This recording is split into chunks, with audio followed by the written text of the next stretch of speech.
মাহে রমজান মাস উপলক্ষে আমরা সারাদিন রোজা রাখার কারণে, যেহেতু সারাদিন না খেয়ে থাকার কারণে পানি কম খেয়ে থাকি, তাই আমাদের লিভারের জন্ডিস হওয়ার সম্ভাবনা থাকে। সারাদিন পানির প্রয়োজন পড়ে, আমরা পর্যাপ্ত পরিমাণ পানি পান করতে পারি না।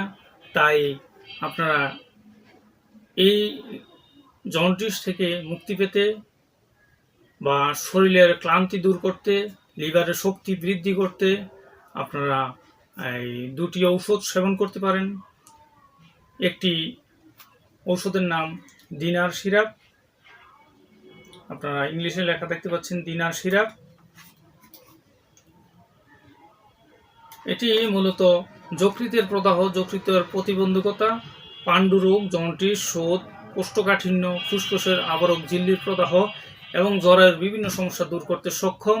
মূলত জন্ডিস আসলে কি? জন্ডিস মূলত লিভারের একটি রোগ, যা কিনা শরীরে প্রচুর পরিমাণ পানি না পাওয়ার কারণে বা লিভারের দুর্বলতা দেখা দিলে এবং লিভারের অতিরিক্ত চর্বি জমার কারণে, তাছাড়া শরীরের বিভিন্ন প্রকার রোগবিধির কারণে, খাদ্যখানার ত্রুটির কারণে জন্ডিস হয়ে থাকে।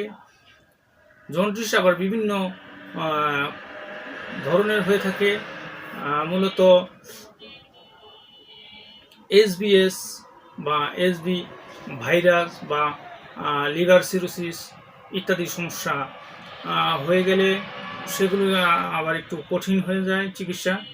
বিশেষ করে জন্ডিস হলে আপনারা এই দিনার সিরাপটি সেবন করবেন, পাশাপাশি আরেকটি সিরাপ সেবন করবেন অবশ্যই, তার নাম অ্যালকুলি সিরাপ বা বুজুরি সিরাপ। এটি মূলত শরীরের যে দাহ জ্বালা আছে, দাহ বা প্রস্রাবের পরিমাণ কমে যায় সারাদিন পানি কম খাওয়ার কারণে, এই প্রস্রাবের পরিমাণ বাড়াবে, প্রস্রাবের হলুদ ভাব দূর করবে, কিডনির সমস্যা দূর করবে, মূত্রতন্ত্রের অসার পদার্থ কাচি বের করে দেবে। তাছাড়া প্রস্রাবে জ্বালা পোড়া, যেহেতু সারাদিন অতিরিক্ত গরম বা পানি কম খাওয়া ইত্যাদি কারণে প্রস্রাবের রাস্তায় ইনফেকশন, প্রস্রাবের বিভিন্ন সমস্যা দেখা দিলে আপনারা এই সিরাপ দুটি সেবন করলে আপনার এই সমস্যা থেকে পরিত্রাণ পাবেন। প্রস্রাবে জ্বালা পোড়া, প্রস্রাবের রাস্তায় ক্ষয়, প্রস্রাব 2-3 নালে হওয়া, প্রস্রাবের রাস্তায় কিটকিট কিটকিট করে কামড়ানো, এগুলো দূর করবে ইনশাআল্লাহ। আর বিশেষ করে জন্ডিসের কিছু লক্ষণ আছে, লক্ষণগুলো না বললেই নয়।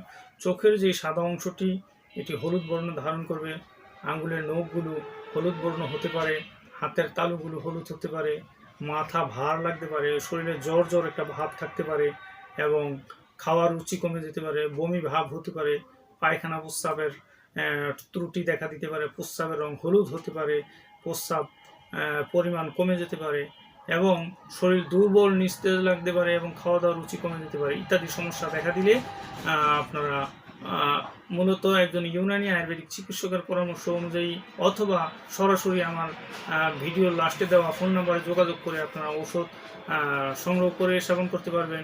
আশা করি এই সমস্যা থেকে পরিত্রাণ পাবেন ইনশাআল্লাহ। আমার জন্য দোয়া করবেন।